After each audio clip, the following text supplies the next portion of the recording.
What's up, everybody? Hey, Tom Laird here, host of the Advice from a Call Center Geek podcast and founder of Expedia. For exceptional contact center outsourcing, trust Expedia. We're fully AI-driven, as all of you know, and can handle voice, email, chat, and all of your digital channels. Our 600-seat USA contact center is expert in healthcare, financial services, insurance, tech support, retail, and more. Experts on the NICE CX1 platform, we ensure seamless customer experiences. DM me or visit expediausa.com for more. This is Advice from a Call Center Geek, a weekly podcast with a focus on all things call center. We'll cover it all from call center operations, hiring, culture, technology, and education. We're here to give you actionable items to improve the quality of yours and your customers' experience. This is an evolving industry with creative minds and ambitious people like this guy. Not only is his passion call center operations, but he's our host. He's the CEO of Expedia Interaction Marketing Group and the Call Center Geek himself, Tom Laird. Welcome back, everybody, to another episode of Advice from a Call Center Geek, the call center and contact center podcast, where we try to give you some actionable items to take back into your contact center to improve the overall center, improve the agent experience, improve the customer experience as well. My name is Tom Laird. I am the CEO of Expedia Interaction Marketing. Expedia is a 500-seat call center outsourcer located here in northwestern Pennsylvania. I hope everybody's doing well. We are 3 days away from the Christmas holiday.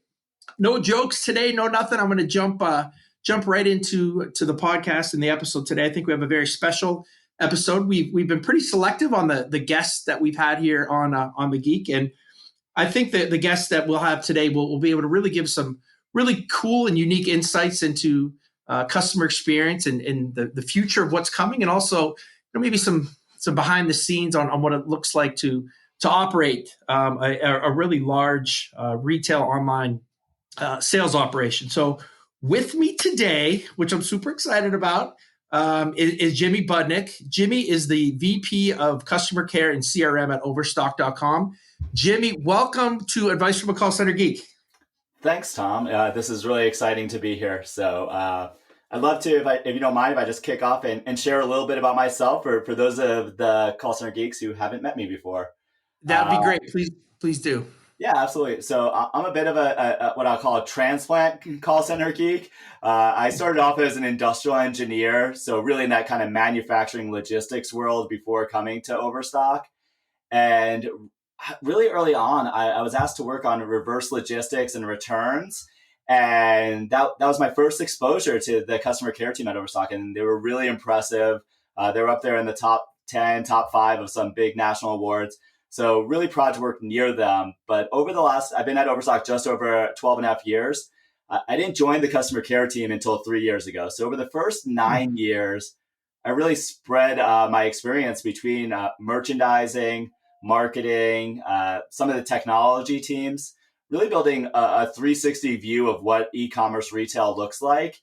And then I was just super fortunate enough that about 3 years ago, the senior vice president, who was both over the merchandising team that I was working on, I was building a marketplace program, was also over customer care. And he tapped me on the shoulder and gave me this great opportunity to come over to join the team. And on one side, I got to learn a lot. I got to learn a lot from my directors, who are those tenured, experienced call center experts. But also I was able to teach a lot because I brought in this experience from the other departments within retail. And I think that's one of the real needs in call centers today is to understand the whole business, not just the contact center business. And it's been an exciting 3 years. Just in the past, I'd say 2 to 3 months, I've been expanding my role to take on CRM and understanding the customer from a data perspective, but also from like a personalization experience, not just in CS, but across all channels of the business. So yeah, it's just been really exciting. It's been a tremendous 2020, and Christmas is only days away. So excited to see that happen. No, hey, I appreciate that. And I guess I don't want to say for full disclosure, but you and I met, we were both on the NICE and Contact Customer Council. And I was just always impressed. It's really cool to hear somebody that I think has a unique background like you do, and the insights that you can give, not only again from a customer experience standpoint, but to understand the kind of the inner workings of the business, which is so important. Really with a lot of organizations today. So to get into this, and I think we can kind of kind of maybe go into that type of question is, I think a lot of interesting things happen, around the holidays with retail. And I know we're kind of getting to the end of the kind of the sales cycle and probably more to the service end now. But can you just talk briefly on what it looks like and when you guys start to staff up for the holidays and what the kind of behind the scenes of that looks like from the customer care service team? Yeah, that's a great question. So at Overstock, we're working really closely with the marketing, merchandising team, our forecasting planning team to try our best to predict the future and to predict what that, we're calling it the Cyber 5, because it really starts with Thanksgiving, goes all the way through to Cyber Monday. And what are those days going to look like? And as you alluded to with our customer care team, those days are big for us. There's a lot of traffic, a lot of volume, but it really drags out into the week after when people are tracking their orders and their deliveries into the season of returns and then post-gift giving returns. So the customer care team has the most elongated of the peak season in the entire business at Overstock. So for us to prepare for that, we're really looking at September, hiring people on, and we want to get as many people hired on in September, finishing training in October. So they have at least 30 days under their belt of becoming comfortable in their own skin, comfortable on that phone call or whatever channel they're operating in, leading into those peak days. One of the things that I think differentiates us from a lot of other retailers is we don't consider this a seasonal workforce. We're not ramping up people with a quick training just to get them proficient in one or two things. We genuinely expect and hope anyone who shows up in that September class, they're all welcome to stay here for the next 10 years. Gotcha. We hold them accountable, to attendance policy, to ethical behavior. We're holding them accountable. But for those who want a career and to be a part of the family, the door is always open from that first day. They're welcomed in.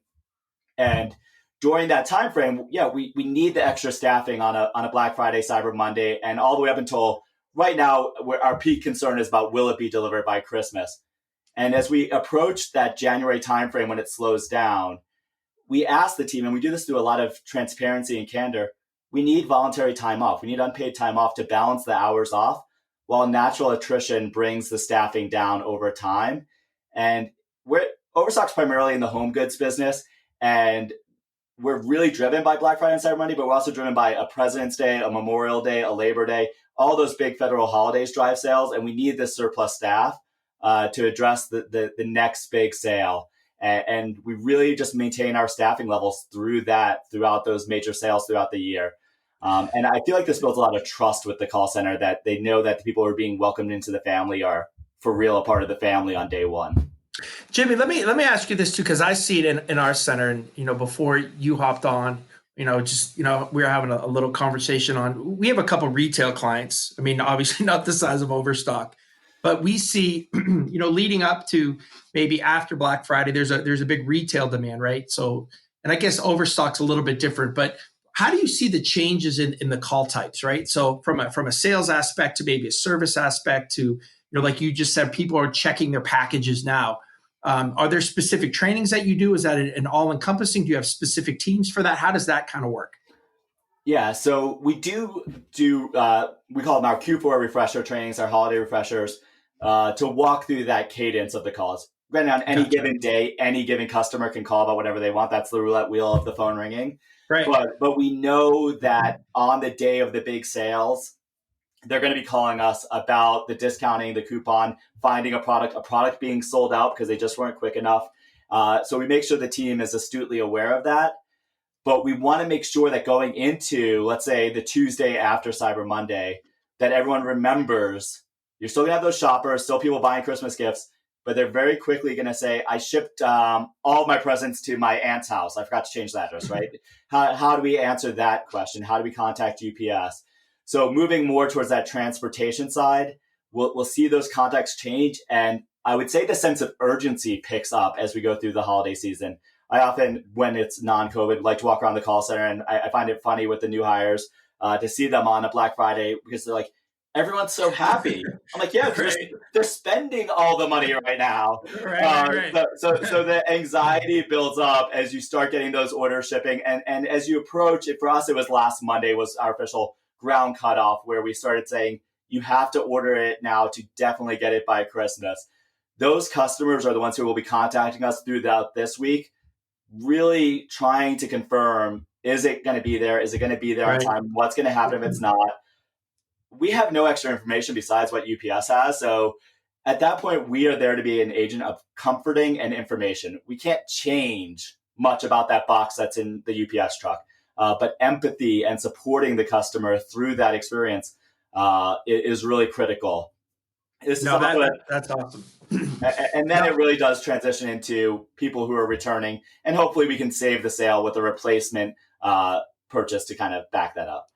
Right. No, I think that's really good insights. And I know I want to get into, some of the technology things that you guys are doing. And I know the listeners are really interested in that. But just, real quick to maybe bridge into there.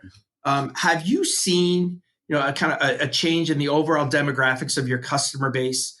Is there any change in seasonality? Have you seen just an overall trend going to more digital, more chat? How does Overstock kind of view, I guess, the future when it comes to what customers are asking for from a service channel perspective? And then maybe we can get into some of the technologies that you guys would like to are employing now and are going to be looking to employ. Definitely. And you're hitting at the heart of my call center geekiness. And this is why I share the role with CRM.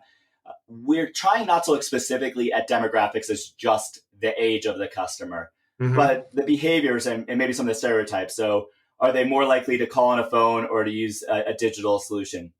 We are seeing a substantial change in that. Yes, it is to a large degree driven by millennials, and even now Gen Z starting to enter the workforce. But as we're seeing many people buying their first homes and those major life events, they're coming to us, and more their expectation of what white glove service, what white glove experience isn't the concierge moment of talking to someone on the phone. It is really having the answer in the application already there. It is the self-service functionality. I would never think of calling up Google and asking them why I wasn't getting a search result that I wanted, right? Right. We are training people that technology is the solution. And as working for a pure play e-commerce company, we have to believe in technology. Technology is what we do. So we're seeing a bigger and bigger focus on customers who want to check their tracking status, set up their return, order a replacement part through the self-service functionality. And it's my obligation as the leader to invest in that technology and to double down on it and make sure we have as many of those options open. Beyond that, we're also seeing that channel type question. More and more people are adopting, and we launched this about 3 years ago. We launched the SMS channel, but we also tied into that Apple Business Chat, Google RCS, RBM, to allow people to use kind of that messaging platform as a way of communicating, which definitely steers towards a younger generation. Right. And as this is among call center experts, it's beautiful because it's asynchronous, and that's beautiful in two directions. From a staffing standpoint, I don't need an agent answering within 2 seconds, so I can balance out the workload amongst the employees. But it's even better from a customer experience standpoint, because the way people live their lives right now, the idea of freeing up a half hour to be on the phone trying to get a problem solved, they'd much rather just send a message and walk into a meeting, send a message, get in their car, and to communicate on their own cadence and their own time frame.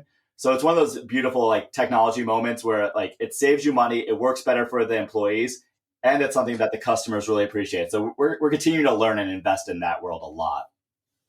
Yeah, and I think that's always been that's been the pickle, right? Because you go back looking at the old, hey, we're going to do the IVR, we're not going to need any agents anymore. Well, found out that the customer experience with that, with a poorly run IVR, and that's a pretty basic example, is just it really didn't meet the bridge of that, right? Of the self-service model that really works. So I'm excited too. And I know, a lot of listeners and I get a lot of, requests for even episodes and more information. I think that's one of the reasons I wanted to have you on exactly kind of that topic. Just before I get into, some of the technologies that maybe you guys are going to be looking at, because I think that's super interesting from a company like yours. But I would be remiss if I did not ask you how COVID has affected you guys, what you guys have done to kind of maybe from a work from home standpoint, or how that has affected even the call types and the different types of channels that are coming in. How has COVID really just had an effect on Overstock? It's been a transformational year, and I don't know how else to put it. So if we could roll back time and look at April and March, we had a lot of plans in the work, a lot of priorities, and as soon as the lockdown happened, the best way I look at it is all of America, the entire society, the role of their home transformed for them. Their home became this sanctuary, this haven, this safe place. It also functionally became their classrooms, their offices. Retail transitioned from brick and mortar to e-commerce. So being at the nexus of selling home goods on e-commerce, within hours, within days, our business doubled in growth. And it's great that we have a website that could double in growth without missing a beat. Right. That's scalable. Technology is built for that stuff. There were no lines at a cashier, right? Like we could do that. But what couldn't scale instantly was the global supply chain. So getting the products to the warehouses having social distance, and the transportation and delivery of the products. So a lot of those operations really struggled, and being the call center to support that was one challenge. But on the other hand, we would need to double the number of agents that we had. And it was a really hard time to be interviewing and hiring people during that March, April timeframe, finding people who were ready and able to work from home. We've never done a virtual training before, so we had to figure out how to do Zoom training. The best story that I will carry with me throughout this experience was the day that the CEO and president of Overstock said, everyone must go home. It's a safety issue. We're going to work from home. I was asked by Dave Nielsen, our president, what will this mean for CS? And I said, I have faith in my team. Give me 3 days. I'll get everyone packed up out of the building. And over the course of those 3 days, I'll get everyone's computer set up. I'll get them answering calls. We'll dig ourselves out of whatever hole we're in with our queues. In 3 days, I'll be looking much better. 3 days later, he checks in on me, says, how bad is it? And I had to say I was a liar. I was a sandbagger. The team never fell a step behind. Because That's awesome. The first agent who got home and got their laptop turned on and logged on said, I'm not going to work 8 hours today. I'm going to work 14 hours today. I'm going to work 16 hours today, because they knew their friend couldn't log on. They knew they were having trouble. And the next one and the next one. And each person got the back of their partner. And they were able to keep up with the demand as our sales were growing through the roof. And as we were shutting everything down, like we didn't skip a beat then.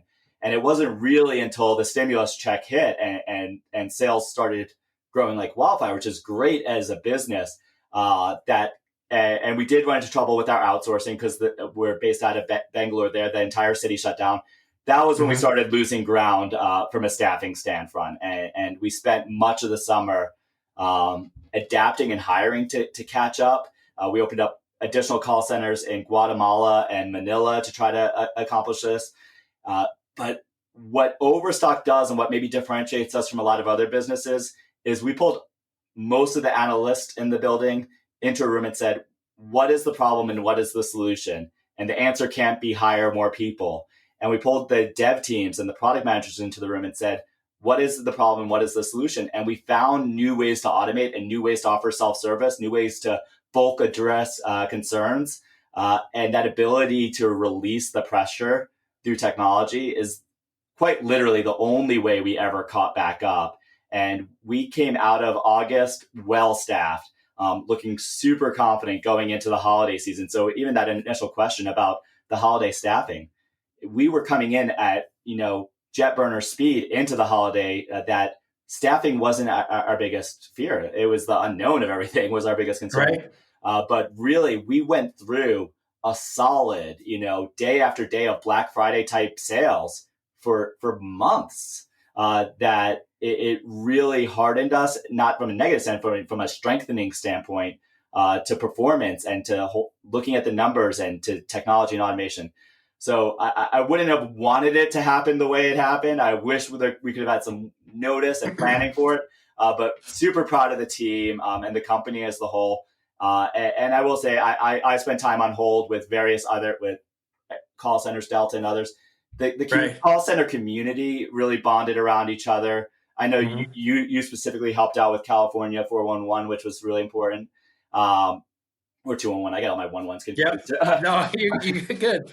But I did appreciate the call center community coming together, and even some of the conversations that I had with you just about how do we take care of people when they're at home and they're isolated. I think that's the other moment that's really meant a lot to me is the bonding of us all going through this together as a community. Well, dude, you can hear the passion in your voice with that. And I think it is. It's a kind of an interesting moment that we will never forget. But I think the two things that just stood out of you talking to me through this is, one, the culture that you guys have done obviously is awesome, right? To have the reps be able to, basically have, hey, I understand there's an issue here and we're going to do everything we possibly can. That's not everywhere, right? That is absolutely something that you should be extremely proud of. And I think that the next piece, and maybe the last piece in here that I want to get into, is the technology piece. Obviously, everybody knows that I use Nice in Contact, that, you and I kind of use that platform, which has really helped us to, become pretty flexible, but it's beyond just the telephony platform, right? I mean, it's the self-service model. It's the integrations. It's, all the things that I'm sure you guys have done to make sure that, things kind of kept going. And, when you go through these pain points, right, you do come out on the other side. If you handle it, you are a much stronger organization. And I think as the call center industry as a whole can probably, would probably cheer to that and say, you know what, that's kind of where most call centers are at as well. Having said all that, and that was an awesome, that was really interesting stuff there. What technologies do you see? Maybe Overstock doesn't have them in place now, but whether it's real-time transcription or dialogue flows, or where do you see, maybe not even Overstock, but let's start with Overstock, but then industry as a whole from a technology standpoint, maybe in the next 2 to 3 years, or maybe even a year from now for the next 3 years? What are some of the things that are piquing your interest, and maybe some of the things that Overstocks are looking at as well? Yeah. So the first area, and I'll give the most generic answer because it is going to be artificial intelligence, machine learning, natural language. It's that level of computer science that's going to drive it. I'm excited personally, most of all, to see the impact of natural language and sentiment analysis and turning the spoken word into data and meaning. Because as I said, I'm an industrial engineer by background. So I'm thinking like manufacturing and quality checking, and how do you really get 100% quality? How do you really know what's happening? And how do you understand emotions and humanity? So I'm really fascinated about the way science is going to understand people and how we can apply that to the call center to both improve the agent, the employee customer interaction, but even more so, how can I funnel that into the technology and the self-service area of it to fuel that? So I think using technology to really understand customers is really exciting. Ultimately, this is where my career has taken me with a lot of my work on CRM, is the customer should be able to offer a unique experience, not just by the call center, but by the website, maybe even the packaging. Every single touch point throughout a customer's journey, a customer's life cycle with a company, the science should be able to identify, measure, and understand them, and to offer something different. And I want to be extra careful. This doesn't have to cross a line into creepiness, into getting to people's personal data. Right. It's a matter of understanding people. And when we train humans, we train them to do that. We train them to listen and have empathy. I think the ability for computers to simulate and start to learn that is really going to be transformational in the next 12 to 18 months. Where it goes beyond that with bots and things along those lines, there's a million paths just like diverging and diverging and diverging into the future. But I really think it's going to start with computers understanding humans better is the thing that everyone should keep a close eye on. Do you think from a call center, a human being call center perspective that, because we're seeing it here, that, the types of questions, and I guess this is kind of an obvious thing that a lot of people talk about, but I just want to get your perspective on it too, that do you see that the contact center at Overstock kind of, when it comes to the human element, to be morphing to that more difficult type question, right? Or are you guys trying to layer it even a little bit deeper than that? Not just taking the tier one stuff away, but really to kind of go for the overall experience and what that customer really wants. So as I look at that question, I would look at the simplest cases, those easy, and unfortunately, they're the ones that get you 100 on an NPS, right? Right. We should be proactively solving them, or even just preventing them from even happening in the first case. But definitely looking at proactively solve it, prevent it. It doesn't even hit your radar. The next level of difficulty, the customer may be reaching out or trying to seek assistance. Self-service should be there to help them. And once again, we can score NPS on that, but it's kind of in a different realm. It's not the agent's result. And it should still be getting smarter and more of that, leading that upper echelon of difficulty to be human powered. And it can be difficult for, I would say, one or two reasons. One being it's an edge of an edge case. So it would be too labor intensive to write the code to identify that odd event from happening. Right. So let's have a human deal with it. The other is the emotional engagement. The customer who genuinely is seeking a human interaction and needs that to maintain their relationship with the brand. We have to reserve the right that the customer deserves that. We're not trying to strip it away. This isn't a cost-saving initiative to offer that. Now, even within either of those, while that human agent is having that one-on-one bond with the customer, it doesn't mean the technology vanishes. If anything, the technology there is even more complicated because you're trying to understand a human agent and a human customer at the same time. The dashboard in front of them should be intuitive. The example I give is if my iPhone or Android or whatever updates, you don't go through a week of training on how to use it. You just use it. So I always tell my internal application team, if you're going to update the application, please don't tell me you have to train the agent. Because it should be designed in a way that is intuitive and frictionless. And if the closer the technology gets to being frictionless and intuitive, the more the agent doesn't have to think about the buttons they're clicking and they can listen to the conversation and have that human interaction. So as we get to that human to human world, I actually think the technology becomes harder and bigger to build. And yeah, it may mean that your NPS or whatever satisfaction score you get goes down over time because you're getting rid of the easy wins and leaving those toughest cases for the humans to deal with. And good analysts can help you kind of ferret out what the difference is and what's happening to those types of cases over time.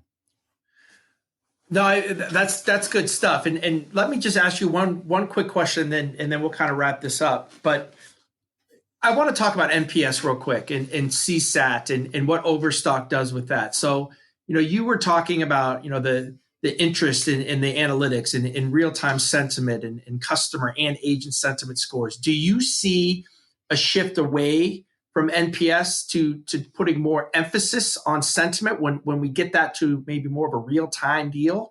How do you, and I don't want to take you and Overstock and put them together, but how do you view that as what is going to be the main KPI going forward? Is it still going to be NPS? Are they going to be around, or do you think sentiment kind of starts to sweep things away a little bit? I'm fascinated by that question. Overstock is a very deeply NPS driven organization, and it's also a very deeply quantitatively driven organization. Over time, if we come up with a metric that beats NPS, in identifying the future behavior of that customer, their lifetime value, their repeat visit rate, that if we find something stronger, we are more than willing to say it's the winner. Sentiment, that natural language side of it, may be the way of doing that. I'm launching various post-contact one-question surveys to start asking different questions to see, is there a different way of wording the question that maybe correlates more towards understanding the customer better? So I believe we will have NPS for the foreseeable future as a benchmark by which to compare new metrics to. And ultimately, we're really just trying to identify what's right for the customer. And however we get the most truth out of that, we'll go that path. I'm hopeful. I would say I am optimistic we will find a question or a metric that beats NPS in identifying the customer intent, because frankly, right now, NPS is a survey. So you're getting a sample of customers, which is biased by the sample who chooses to fill out a survey. It's open to interpretation. I personally, and I'm just a horrible example of this, I don't normally recommend things to people. I don't walk around talking about which gas station I'd shop at. Right, So right. I would always give a 5 on every gas station, right? Even if I love the gas station. So finding a question that more gets to the heart of the customer, or a way of measuring the customer that gets more to the heart of how the company performed and how the individual human agent or the customer care team performed, it is an ideal goal and a way to look for the long-term future of it. But I don't have that answer right now. And I think that's kind of the quest that we're looking for. Yeah, I don't, and it's an awesome topic, right? Because it gets energies going both ways on it for sure. But all right, hey, last question before I let you go. It is 3 days before Christmas. Are you ready? Are you are you still looking? I mean, you got a pretty good website to go to if you need something. Where are you at with Christmas? You good? Personally, yeah. I got the logistical. Once again, remember, I go back along old school logistics. I got the logistical nightmare scared out of me this year with all the warnings about Ship-A-Getting and carrier delays and stuff. So I was wrapping up all of my Christmas shopping well before Black Friday to assure it was here in time. Also, there's no need to compound my issue by me being one more guy who is waiting for something on December 23rd. So yeah, I'm looking pretty good. You know, it's always a coin flip whether or not I bought my wife the right thing, but I definitely got it all in the house by now. Right. No, well, hey, Jimmy, listen, I really appreciate it. This is really good stuff. And it's awesome to talk to other contact center leaders out there. You are definitely a leader, especially when it comes to not only just the customer experience space, but understanding the technology of it, understanding the marketing aspect of things. So, the insights that you just gave there are really interesting. Something that I've been, really trying to add to the podcast. And I think the listeners will really dig this episode. So again, I really do appreciate it. Thank you so much for joining. Thanks a lot, Thomas. I appreciate it. Happy holidays to you, your family, and to your entire team out there. All right, you too, Jimmy. Thank you guys so much. And guys, that's going to wrap us up for this episode of Advice from a Call Center Geek. So make sure that you check us out on LinkedIn, check us out on our Facebook community. Also, we have our texting SMS community that we have been kind of talking about ad nauseum here. So again, thank you guys for joining. Have an awesome Christmas, 3 days away, and I'll talk to you guys next week.